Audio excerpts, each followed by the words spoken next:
Bismillahirrahmanirrahim. Assalamualaikum warahmatullahi wabarakatuh. Eh, kita lanjutkan perkuliahan kita dengan konseling Islami. Pada pertemuan kali ini kita akan membahas tentang konseling Al-Quran. Ya, mungkin di antara kalian pernah mendengar tentang konseling Al-Quran atau waskita Quran. Jadi metode konseling Al-Quran ini adalah metode yang sudah banyak dilakukan terutama di pondok-pondok pesantren ya. Di pondok-pondok pesantren mereka menggunakan Al-Quran untuk mendapatkan petunjuk dari Allah.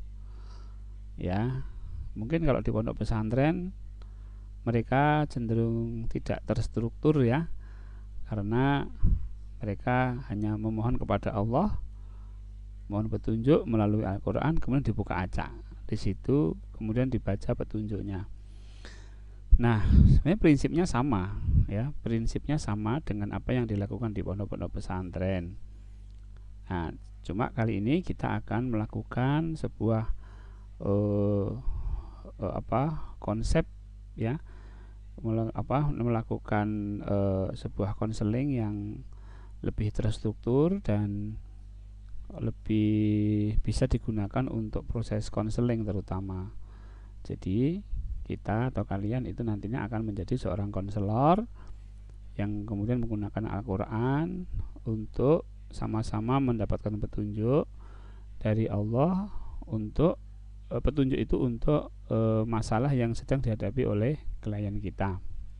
Ya, tentunya tidak semua klien itu nantinya pakai konseling Al-Quran ya, karena tergantung kondisi dan situasi saja. Kalau memang kliennya itu cukup dekat dengan Al-Quran, ya mungkin akan lebih sesuai ya. Tapi tidak semua klien itu sesuai gitu. Kadang-kadang nanti kalau nggak sesuai malah ini gimana sih, konselornya kok kayak dukun. Ya bisa jadi terjadi seperti itu ya, karena di sini memang unsur-unsur gaibnya itu sangat kentara ya. Misalnya dibuka secara acak. Ya baik. Nah, saya berikan ini ke kalian karena memang saya sendiri sudah berkali-kali menggunakan konseling Al-Quran ini untuk klien-klien saya dan sangat sesuai sekali. Petunjuk-petunjuk Allah itu pas banget gitu ya, dan itu bagi klien sendiri apa yang ditemukan di dalam Al-Quran, ayat-ayat yang ditemukan itu sangat menohok ya, sangat menohok itu berarti sangat berkesan sekali bagi klien, dan itu memberikan sebuah pencerahan bagi klien. Nah ini sebenarnya juga tidak ke klien, saya sendiri juga kalau menemui kesulitan, menemui permasalahan, saya sering membuka acak, membuka random Al-Quran dengan sebelumnya memohon petunjuk kepada Allah Subhanahu wa taala. Nah, ya tentunya ini nanti konseling Al-Quran ini bisa membantu kalian juga ya, ketika kalian menemui masalah, problem, ya buka aja Al-Quran secara random, buka, nanti Allah pasti ngasih petunjuknya. Baik, konseling Al-Quran itu metode yang saya gunakan adalah metode waskita Quran ya, metodenya waskita Quran ya. Nanti silahkan di YouTube saya sudah beberapa upload video-video tentang waskita Al-Quran ini. Jika kalian ingin mendalami bisa membuka di YouTube atau di web gitu, di Google ya, di Google waskita Al-Quran atau waskita Quran, pasti insya Allah akan ketemu dengan metode-metode yang saya kembangkan di sini. Baik, kita sudah tahu bahwa Al-Quran ini merupakan satu petunjuk ya.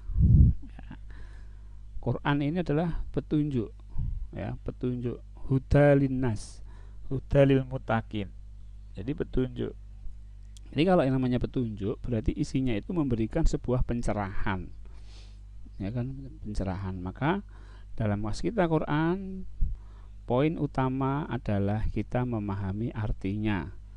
Dan saya kira untuk memahami artinya kita sekarang sudah tidak kerepotan lagi ya, karena terjemah perkata, kemudian tafsir, kemudian juga asbabun nuzul itu sudah ada dalam satu kitab Al-Quran ya. Al-Quran terjemahan kata per kata itu sudah semuanya sudah lengkap. Jadi tidak ada alasan bagi seorang muslim untuk tidak memahami artinya ya, karena bagaimana mau mendapatkan petunjuk Al-Quran kalau tidak tahu artinya.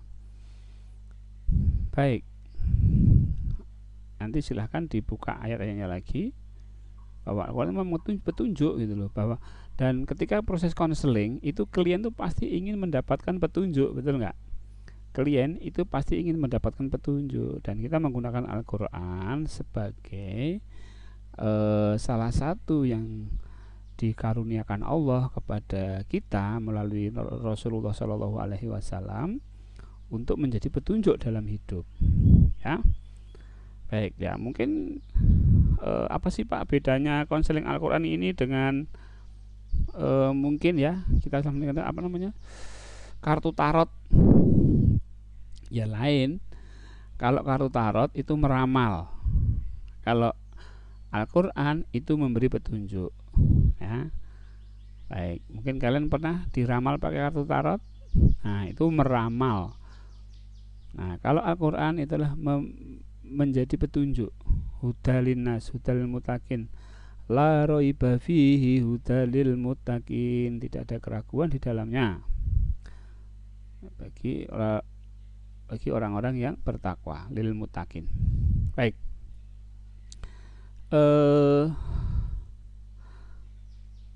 jadi konseling Al-Quran dengan metode waskita Quran adalah konsultasi memohon petunjuk Allah melalui Al-Quran ya. Baik, kita harus paham tentang konsep Al-Quran dulu ya. Al-Quran, jadi di dalam Al-Quran itu yang jumlahnya sekian ribu ayat itu semuanya adalah tanda ya, tanda. Ayat itu adalah tanda nah, tanda. Jadi ketika kita membuka secara random bahwa itu adalah tanda bagi kita untuk mendapatkan petunjuk gitu. Jadi tanda itu ya bersifat isyarah, tidak persis, maksudnya tidak persis dengan katakannya, tapi isyarah-isyarah di dalam Al-Quran, di dalam ayat yang kita buka itu memberikan sebuah arahan yang jelas. Makanya ketika kita nanti membaca artinya, maka kita harus mengkaitkan dengan masalah yang sedang kita hadapi dan apa nilai petunjuk yang ada di dalam ayat tadi. Baik, beri tanda ya. Kemudian perintah. Yang namanya petunjuk, yang namanya tanda itu berisi tentang perintah. Sorry. Oke, sebentar, mana tadi? Ya, berisi tentang perintah. Ya, perintah. Jadi ayat Al-Quran itu isinya petunjuk, tanda itu untuk tanda itu mengandung perintah, dan perintah itu harus diamalkan, harus dibuat gitu. Jadi itu isinya Al-Quran gitu. Jadi misalnya ada seorang yang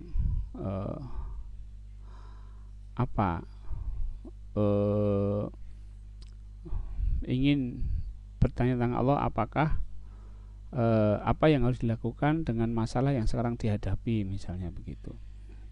Nah, ini kan bersifat memberikan petunjuk. Nah, di ayat itu apa gitu,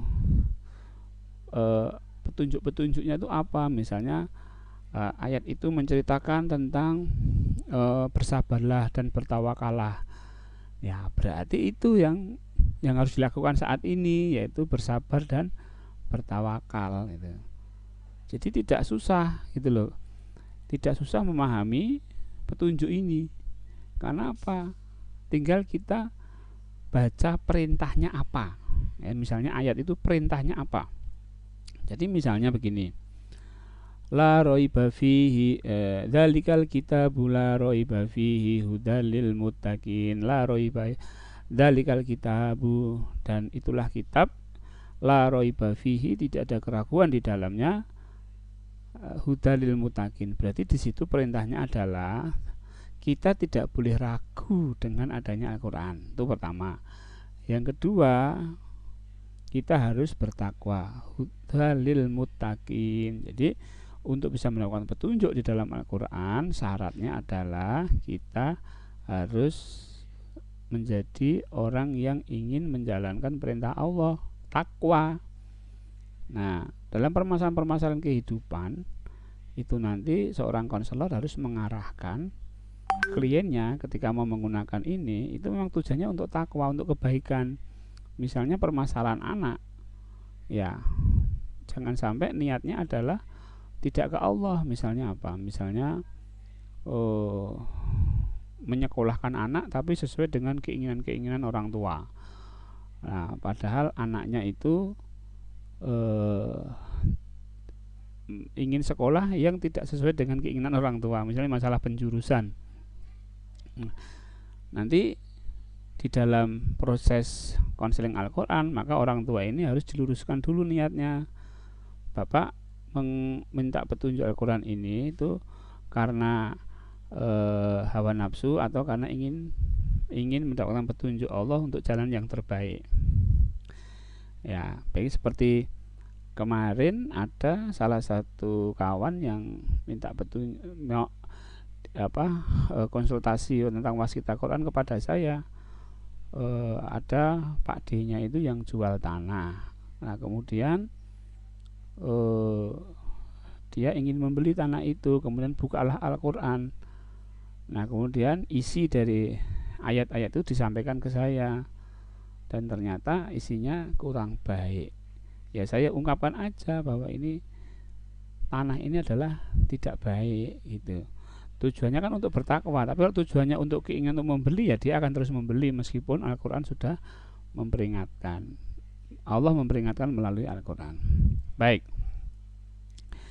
Jadi ini ya, Al-Quran itu tanda, kemudian di balik tanda itu ada perintah, dalam perintah itu harus diamalkan sehingga menjadi solusi dari problem kehidupan dia.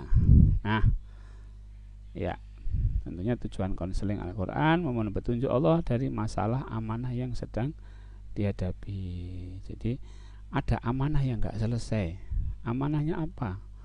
Amanahnya sekolah, amanahnya skripsi, amanahnya studi, amanahnya ya keluarga, amanahnya ya macam-macam.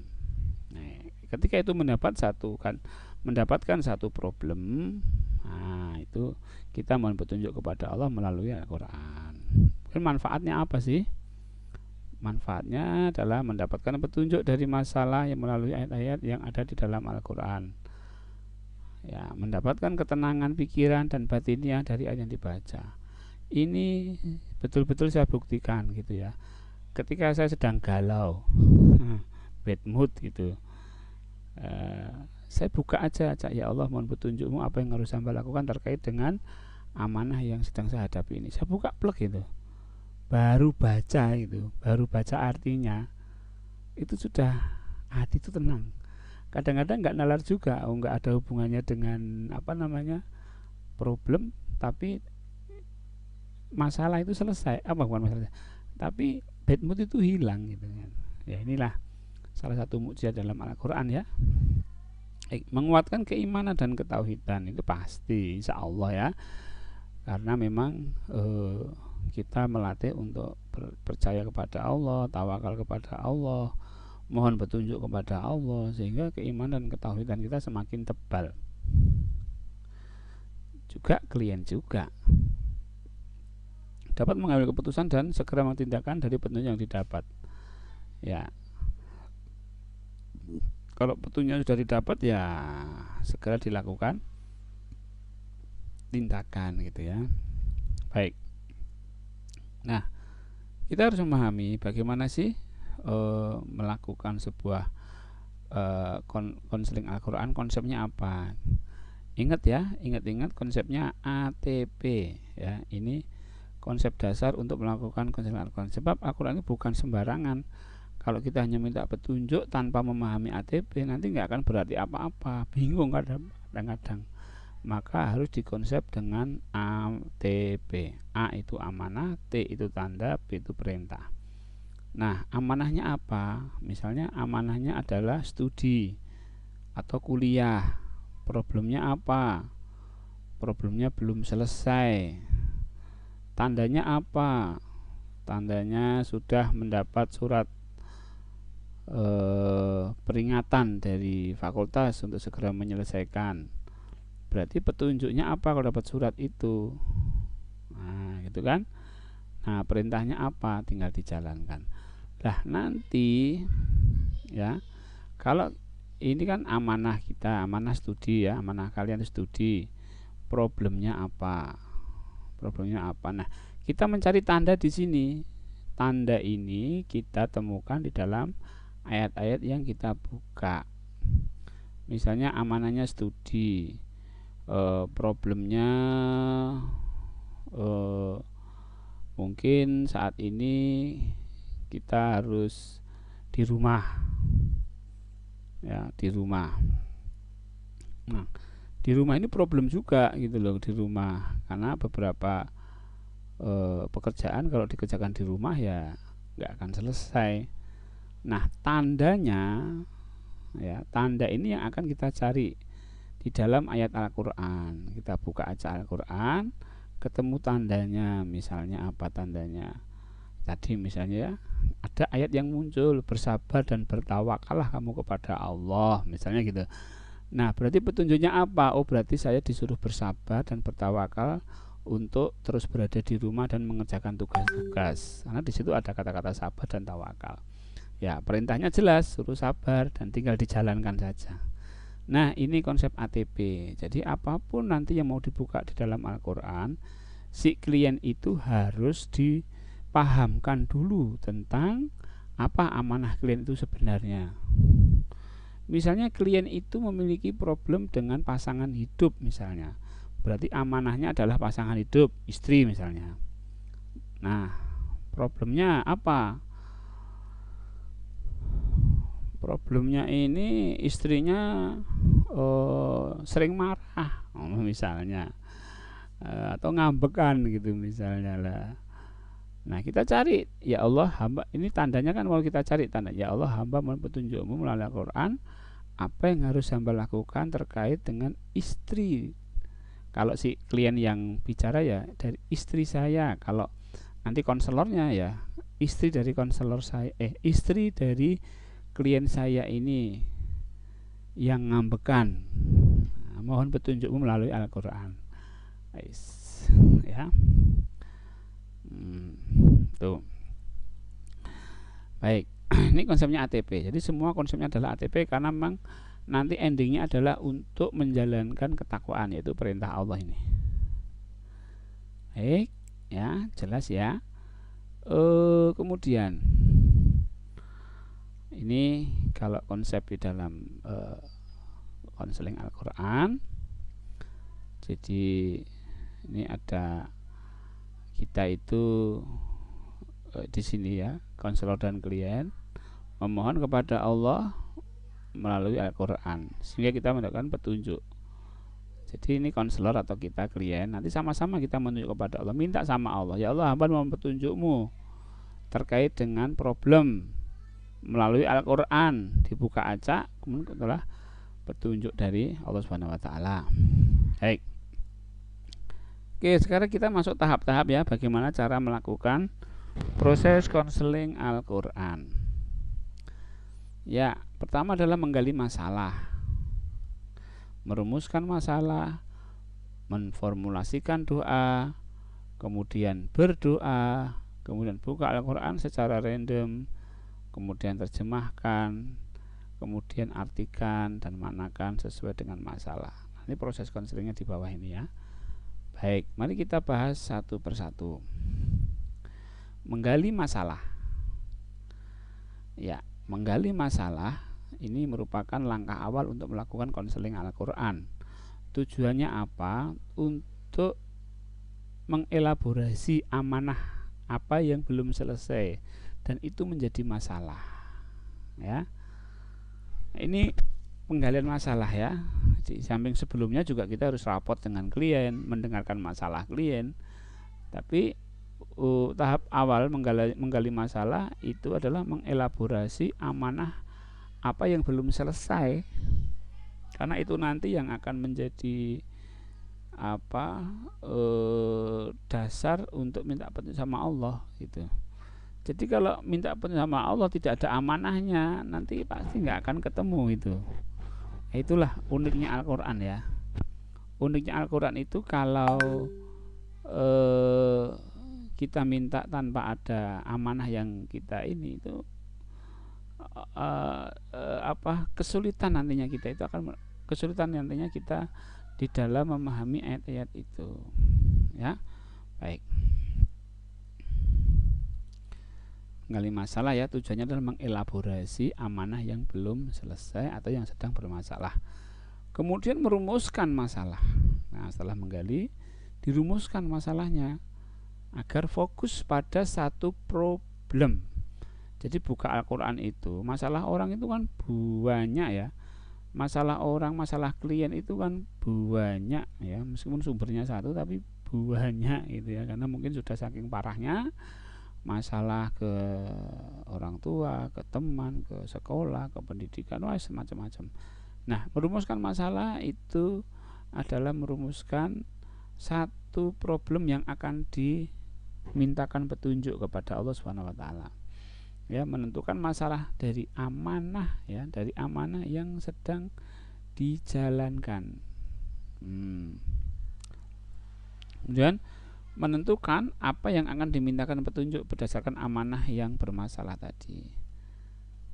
Ya, menentukan apa yang akan dimintakan petunjuk. Ya. Kemudian untuk sekali konseling Al-Quran ditentukan satu masalah atau satu problem.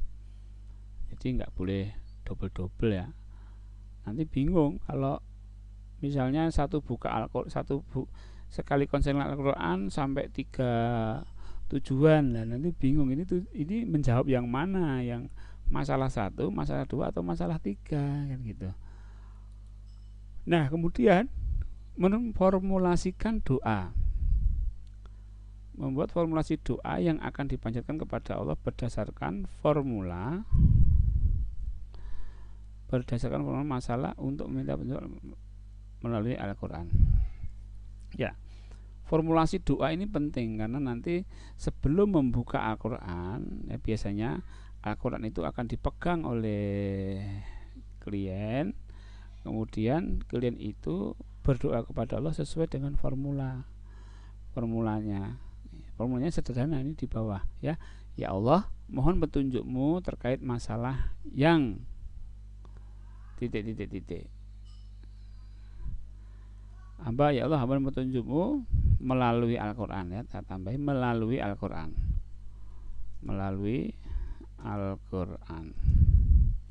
terkait masalah yang titik yang sedang saya hadapi bla bla bla bla gitu ya.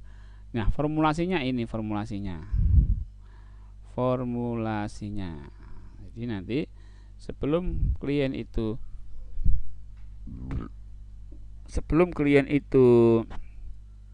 membuka secara random, maka harus baca doa yang sudah diformulasikan sehingga tidak bingung ya. Dan formulasi doa ini akan mengarahkan untuk fokus kepada satu problem atau satu masalah ya. Nah, di tempat lain yang hampir mirip dengan konseling Al-Quran, mereka menyebutnya dengan Garbutala. Jadi apa yang kita pikirkan itulah yang akan muncul di dalam Al-Quran. Padahal tidak seperti itu ya, karena kita ini memohonnya kepada Allah gitu loh. Mohon kepada Allah, kemudian Allah memberikan petunjuk, bukan vibrasi pikiran. Nah, ini yang saya juga tidak mau ya dikatakan bahwa buka random secara Al-Quran itu merupakan vibrasi otak kita. Itu sangat merendahkan Al-Quran, ya kan? Sangat merendahkan Al-Quran, ya, dan melecehkan Allah bagi saya. Keras gitu ya. Iya. Al-Quran itu kan petunjuk dari Allah gitu loh, bukan dari vibrasi pikiran kita. Ya, baik. Jadi kita mohon kepada Allah, kemudian Allah memberikan petunjuknya melalui Al-Quran, karena memang Al-Quran itu diturunkan untuk memberikan petunjuk kepada manusia itu. Ya, kemudian setelah doa, setelah memformulasikan doa, kemudian berdoa. Nah, ini berdoa.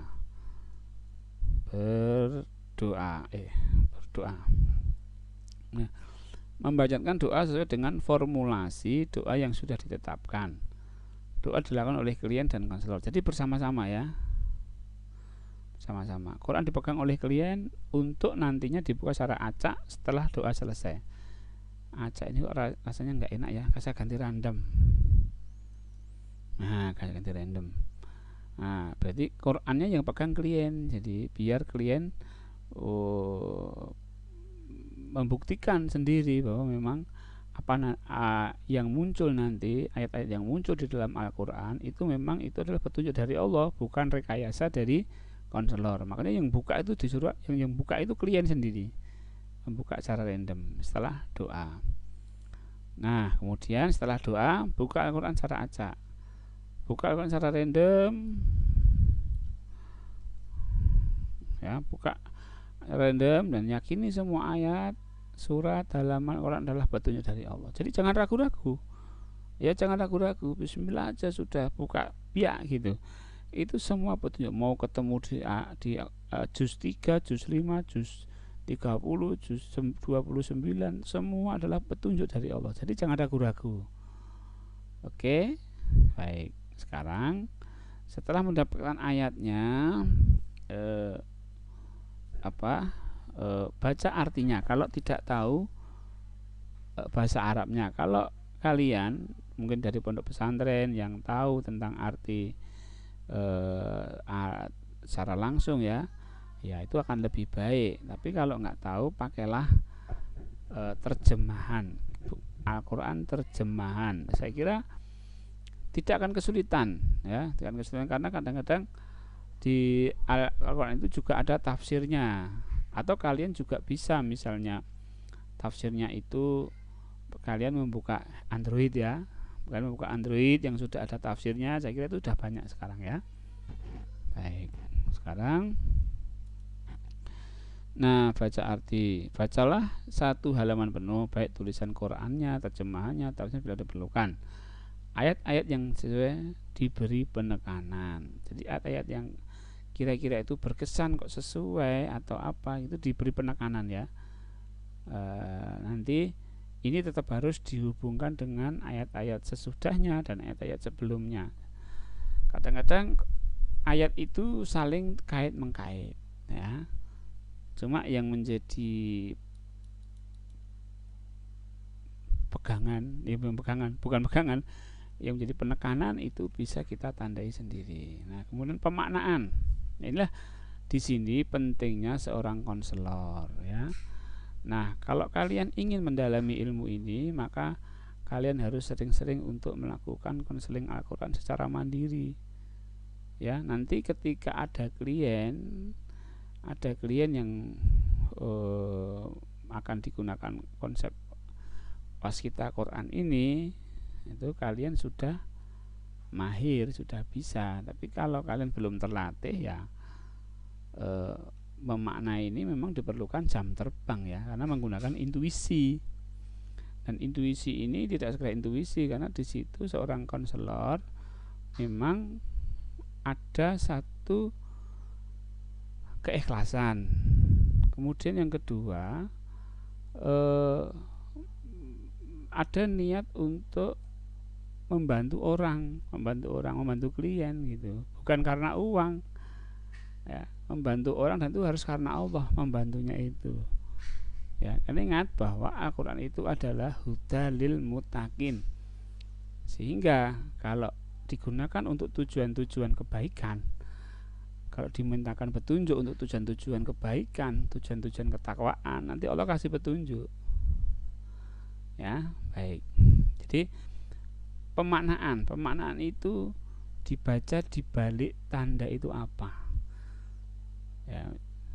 Tapi kalaupun kesulitan, kan misalnya ada perintah bersabarlah, itu ya berarti perintahnya adalah sabar. Bertawakallah, berarti perintahnya adalah suruh bertawakal. Mintalah ampun kepada Allah, bertasbihlah di waktu pagi dan petang, dan pujilah Allah. Itu berarti perintah-perintah semua itu. Jadi mudah, ya kan? Mudah. Lah nanti misalnya sabar, oh perintahnya sabar.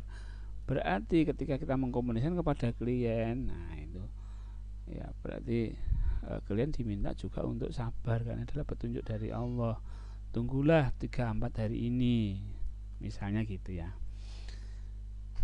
Oke.